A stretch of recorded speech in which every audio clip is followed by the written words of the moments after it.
We sure do love bringing you the newest restaurants in town, and that is exactly what we're doing in the Stone Creek Kitchen today with a very familiar face, Executive Chef Brian Feirstein from Cask 63. We welcome you back to the show. Thanks a lot. It's been too long. I know, it's been a long time. You've been developing this brand new restaurant, and then you forgot about us. We didn't, but I'm glad to be back. I'm glad to share a great, really simple recipe with the viewers.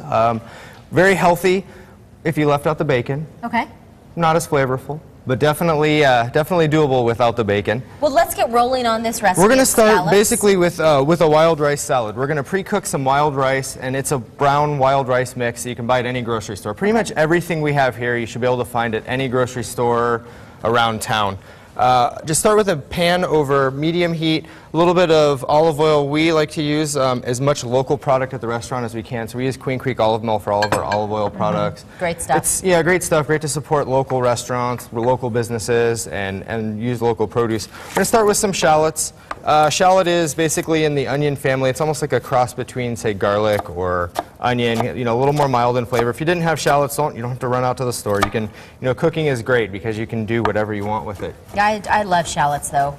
So I always try to have some shallots at my house, but I like to cook, you know, and I tend to use these a lot more than I would.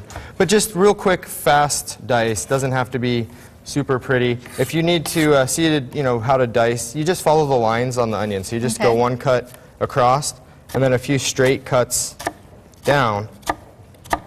And basically when you cut, the onion or the shallot or the garlic or whatever you're doing separates itself basically into the dice. So we've got the shallot diced up a little bit. We're just going to throw it again into our saute pan that's just heating over medium heat.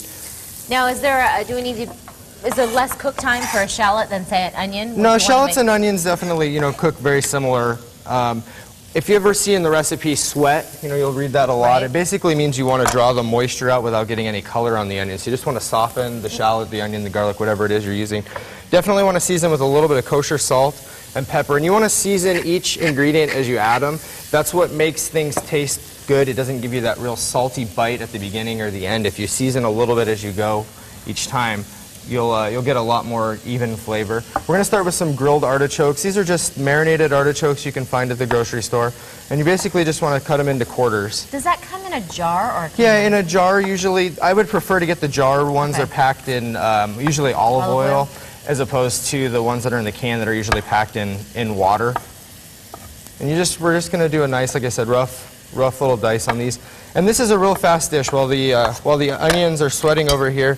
You know, as long as you have, you know, it's a good way to utilize leftover rice. You buy Chinese food the night before and you want to make a salad with the leftover rice. It's really easy. You know, throw an onion in the pan. Good idea. Throw the onion in the pan, and it doesn't have to be wild rice, brown rice, whatever rice. A salad will work either way. So you throw your onion in the pan, you throw in your artichokes, and if you didn't have artichokes, you had a jar of red peppers at home, roasted peppers, you could do that. Whatever. That's the good thing about cooking. You can do whatever you want. Whatever you have in the pantry. I wouldn't say make a special trip to the store to get any of this.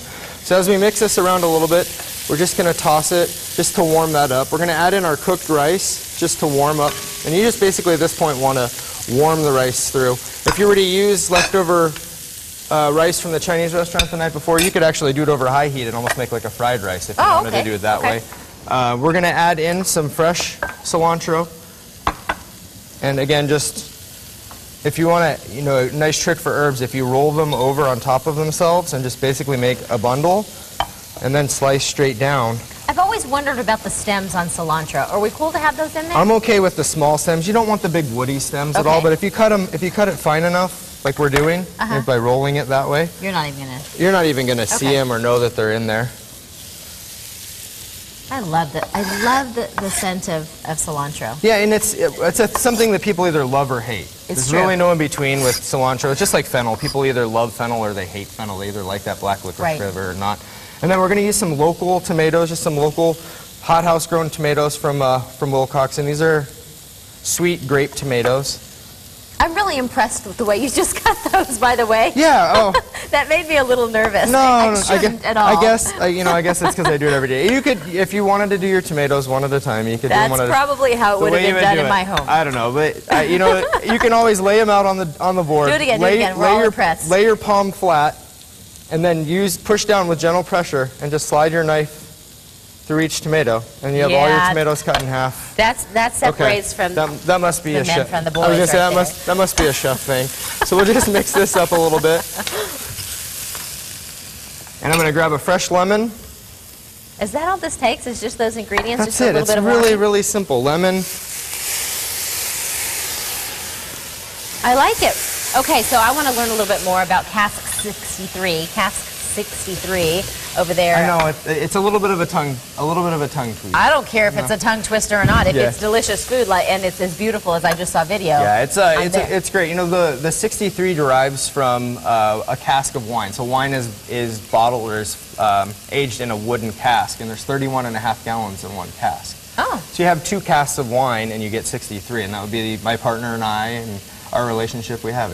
And you know, we've just built Love the clean great, lines in there. Mm. Yeah. So we've just built a really great, sleek looking modern restaurant with some grays and blues and just a really nice, inviting environment. We have a great happy hour, a great patio. We'll learn a little bit more about it in our next segment. We're going to do some, is it scallops? We're going to do some scallops. We're actually going to make the sauce for this, and then we'll do the scallops a little later on. A little bit later. All right.